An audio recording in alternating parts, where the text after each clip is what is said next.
Hi again, fifth grade. So we're going to go into lesson 15 here. And so our biggest thing for today is the simplifying factor. And so in lesson 14, I gave you one way. And so then in this lesson, I'm going to give you another way that you could possibly do this. So I want us to think back though to before our mid-mod. And so say you had a fraction that was like this. So we had 8 times 1/4, and then that equals. So remember how we used to look and see, could 4 go inside that 8? And we would say yes. We know 4 divided by 4 would give us 1, and then 8 divided by 4 would give us 2, right? So then we would take 2 times 1, which, oops, excuse me, that's a 2. Sorry. Get rid of him there. So then we would take our 2 times 1, and that would give us 2 over 1, which gave us 2. Okay, so this process is what we're going to be looking at here as we continue to work in lesson 15. So if you remember this process, then lesson 15 will hopefully be easier for you. So let's look at this. We now have 2/3 of 3/4. Remember, what does of mean? Multiply. So 2/3 times 3/4. Okay, so since we have two bottom numbers, we're going to look and see what we can do with them. So let's look at this 3 and this 3. What do they have in common? Well, they're both 3's. So I could take 3 divided by 3, which gives me 1. And this 3 over here, 3 divided by 3, which gives me 1. So as you can see, though, I'm putting my new numbers back in the fractions, but in the same spot. Okay, so this one's on the bottom of the first fraction. So what's on the bottom of the first fraction? This one's at the top of the second fraction. So I'm making sure that they're back in the same spots. Now, I could bring my 2 over and I could bring my 4 over, but you know what? 4 can't go into 2 evenly, right? Right. So that means, yep, 2 is going to come over and hang out. 4 is going to come over and hang out. So I've got 2 times 1 is 2. Then 1 times 4 is 4. So now I've got 2/4. All right, so now we need to look and see if we can simplify that 2/4 at all. So that means we got to look and see what those two numbers have in common. So 2 is a great place to start. So 2 divided by 2 is 1. 4 divided by 2 is 2. So our whole answer is 1/2.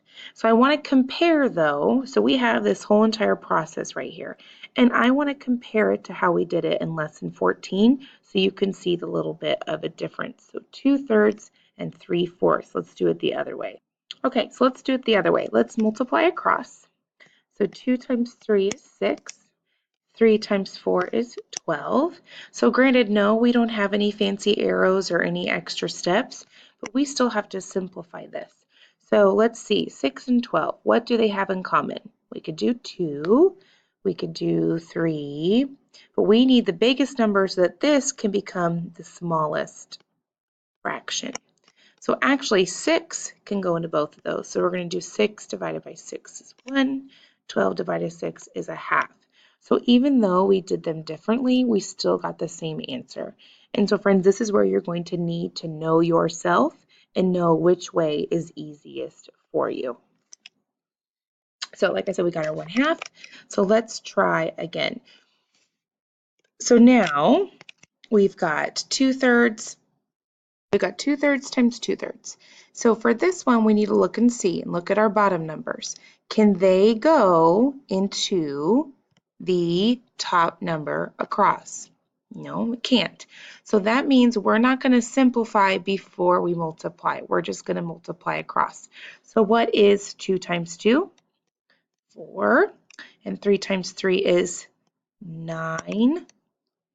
So then we're going to look and see, can we make this fraction smaller in any way? Do these both have the same number in common that we could use? So hopefully you're saying no.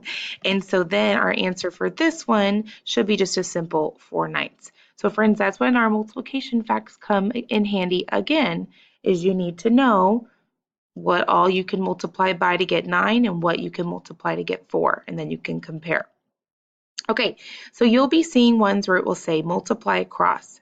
So that is what we did in this step back here, where we made this into ones, we multiplied across, fixed them before we multiplied, and then we could do a little simplifying at the end. Or it tells you to just multiply across and simplify your whole answer at the end. So let's try another one here for extra practice. So markers down still, friends. I know you're itching to try one, but just give me one more and then you can try B down here. So we've got 7 times 3 and 9 times 7. So method 1 and we're going to do method 2. We're going to do both of these so that you can see the difference. So let's just go ahead and multiply straight across. So we've got 7 times 3 is 21, hopefully you said. And then 9 times 7 is 63. So friends, that's a huge number, 21 and 63. I don't know about you, but having to figure out what number goes into both of those doesn't really exactly sound like a fun time to me. So, but we've got to do it because this is the choice that we picked. So what number is going to go evenly into both of those? I don't know. Hopefully you're thinking about it. Give me a second. Let's try, just because I know it and for sake of video time, we're going to do 7. So 21 divided by 7 is 3. And then 63 divided by 7 is 9. But guess what, friends? I made a mistake because this fraction can become even smaller. How do I know that? I know that because as I look at both of these, they have another number in common.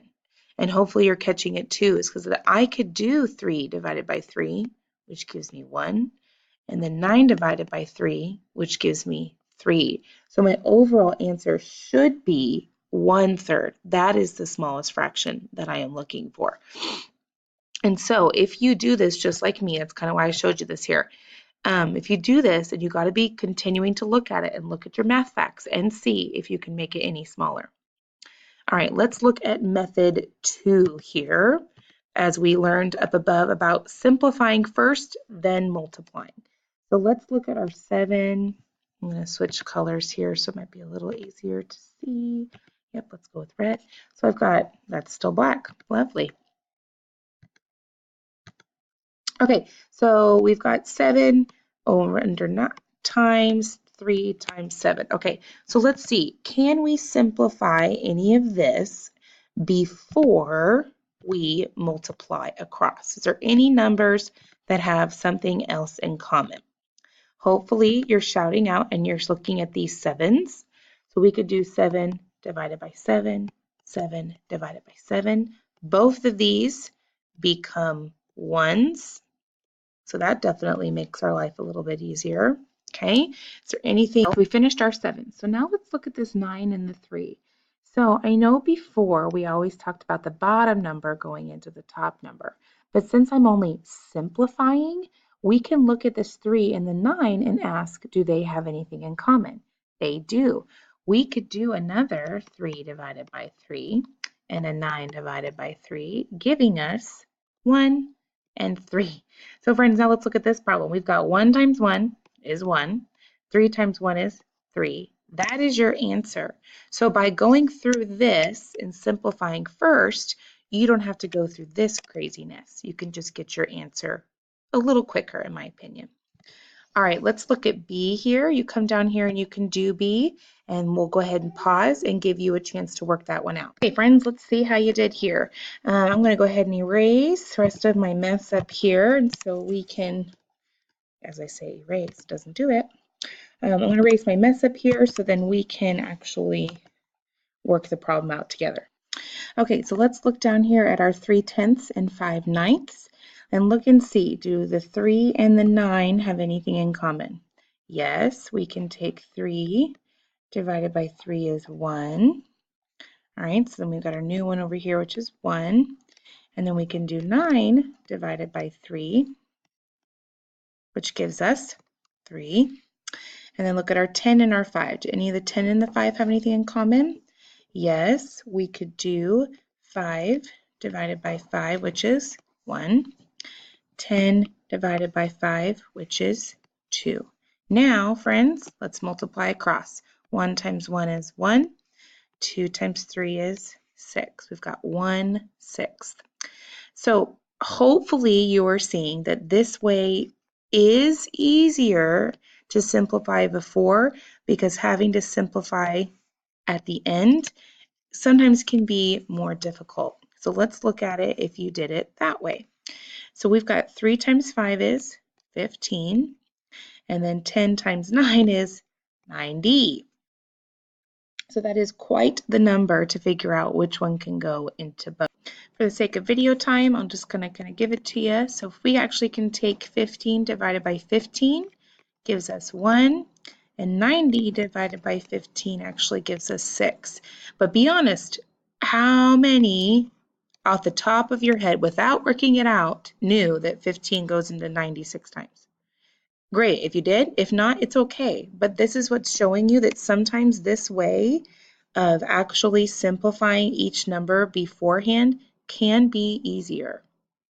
Okay, friends, let's do one more here, and then hopefully we will be ready for stations. Let's do 5/8 times 4/15.